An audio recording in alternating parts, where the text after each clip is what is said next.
वाले से टेलीफोनिक जो है ना पूरे जो है उसको निज़ाम को जो है उसमें एक्टिव किया और इस इलाके में जितने लोग मुतल्लका कंसर्न मौजूद थे मैंने सबके साथ रब्ता किया। मुदस्सर भाई यहाँ मौजूद है, बच्चे के वालिद, मैंने इनसे भी रब्ता किया। तो हाला सकीना जो जिनके घर में मौलाना अगर माविया मौजूद थे मैंने उनके साथ भी रब्ता किया। इसी तरह मैंने दीगर दोस्त अहबाब से भी जेल के हमले तक भी मैंने रब्ता किया। तो ये बात साबित हुई कि मौलाना अगर मुआविया का इनके साथ जो है ना कोई बच्चे मस्जिद से जिस वक्त उनके पास गए हैं उस बैठक के अंदर, तो उन बच्चों में बाज बच्चे जिनको दुबा रहे थे उसके ऊपर जो है ना कोई गलत फहमी ऐसी पैदा हुई कि वालिद साहब ने उनको कहा यार ये आपको जो है ना एक अजनबी बच्चे से अपने आप को दुबवाना नहीं चाहिए। लेकिन हकीकी बात है कि जिनसी ऐसा कोई बेराह रवी का या कोई ऐसा मामला ऐसा इल्ज़ाम नहीं था मौजूद। लेकिन इस बात के ऊपर मौलाना मुआविया ने बजाय इसके कि वो इस बात को कहते हैं कि वाकई ये अजनबी बच्चे ने अगर मुझे दुबाया तो ये बात मुनासिब नहीं है, उन्होंने इस पर जो है ना ओवर एक्टिव हो गए, जिसके ऊपर इनके वालिद साहब जो है ना उनके साथ इनकी तलखी हुई। वो तलखी बढ़ती बढ़ती यहाँ तक पहुँच गई कि मौलाना मुआविया को जेल में जाना पड़ा। मैं ये बात समझता हूँ इस तरह की तलहियाँ करना या इस तरह की एक ऐसी बात करना जो अखलाक के पूरे दायरे में आती है मुनासिब नहीं है। लेकिन इसके बावजूद एक ऐसी बात को इस रंग में पेश करने की कोशिश करना जिसे आलिम दीन का पूरा कैरियर खतरे में पड़ जाए और वो जिनसी हरासियत का जिनसी अब्यूज़ करने का इल्ज़ाम लगे, ये बात भी दुरुस्त नहीं।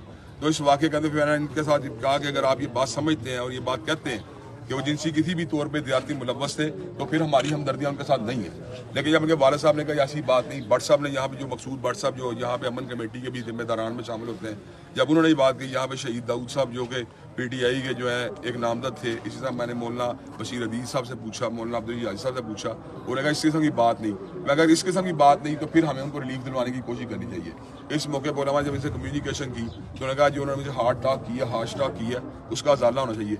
तो उस मौके पर उलमा ने और जो उनके मुतल्लिकीन जो मौलाना अगर माविया के साथी उन्होंने इस बात की यकीन दहानी कराई कि इस बात का अजाला किया जाएगा जिन्होंने हार्ट टॉक आपके साथ किया वाकई में किसी भी दौर में मुनासिब नहीं थी। ये वाकई इसको मैं बला कमोकास्त आपके सामने बयान कर दिया। मैं ये बात समझता हूँ जितना किसी ने काम किया उतना उसका एहतसाब होना चाहिए और जो उससे बढ़ के किसी के ऊपर इल्ज़ाम लगाना या उसकी करैक्टर असैसिनेशन कर देना ये मुनासिब नहीं है। तो इस करैक्टर असैसिनेशन की जायजा लेने के लिए कि उसकी कितनी हकीकत है, अगर आज ये बात साबित हो जाती है कि मौलाना अगर माविया किसी भी किस्म की ज़्यादती या रासियत मुलव्वस है तो हमने बाकायदा यहाँ पे मुतालबा करना था उनको करारे बाकी सजा दी जाए।